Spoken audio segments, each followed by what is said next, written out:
Hello, this is Matthew from YFS, and I'm here today with Nicole Hogg. Nicole plays for 𝗂𝗂𝗏𝗏𝗧𝗘𝗥𝗩𝗜𝗓 girls team under 17s. Just to start off for questions, Nicole, how did you first get involved in football? I started playing for my local boys team when I was about 6 years old, and then moved to Hearts. Found my place at Musselburgh, and it's been a good journey so far, just the years I've played football. What is it like playing for 𝗂𝗂𝗏𝗏𝗧𝗘𝗥𝗩𝗏, and how much have they helped your development in football?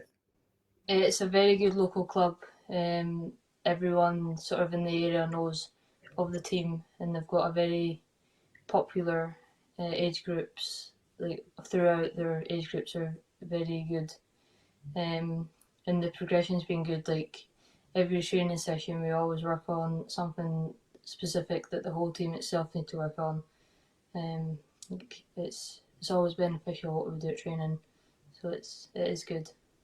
The under-17s won the South East League Cup and the South East 𝗠𝗂𝗏𝗡𝗏 League title. What was it like lifting the trophy for yourself, the team, and the community? It was very good to do the double, especially just with how competitive our league got.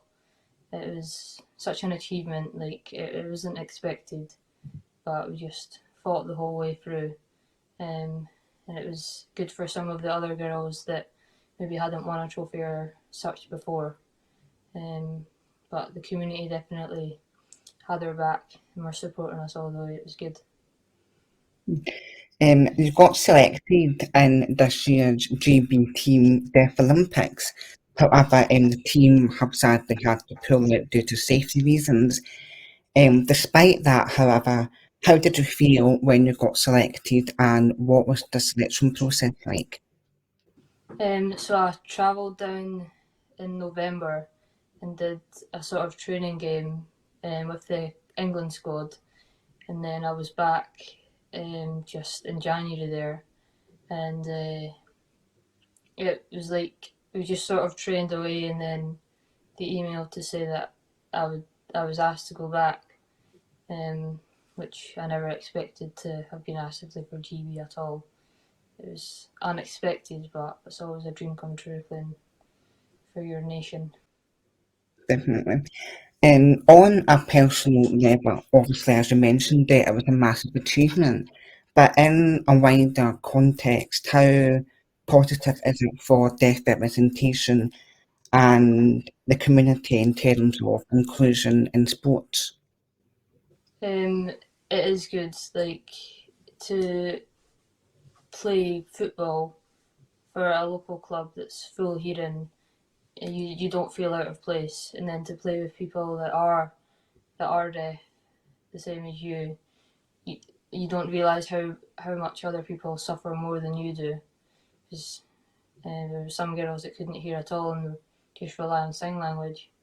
But it was good to be with other people that are like me.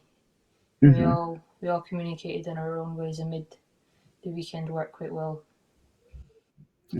Looking ahead, what are your aspirations for the future? Well, I hope to continue playing for GB, and fingers crossed and get some football started up in Scotland for deaf, because I don't think there's very much up here. But it's good to sort of advertise and get other girls to not be afraid whether they have a disability or not. Come along and show what they are made of. Definitely. That's great. Thank you very much, Nicole. Thank you.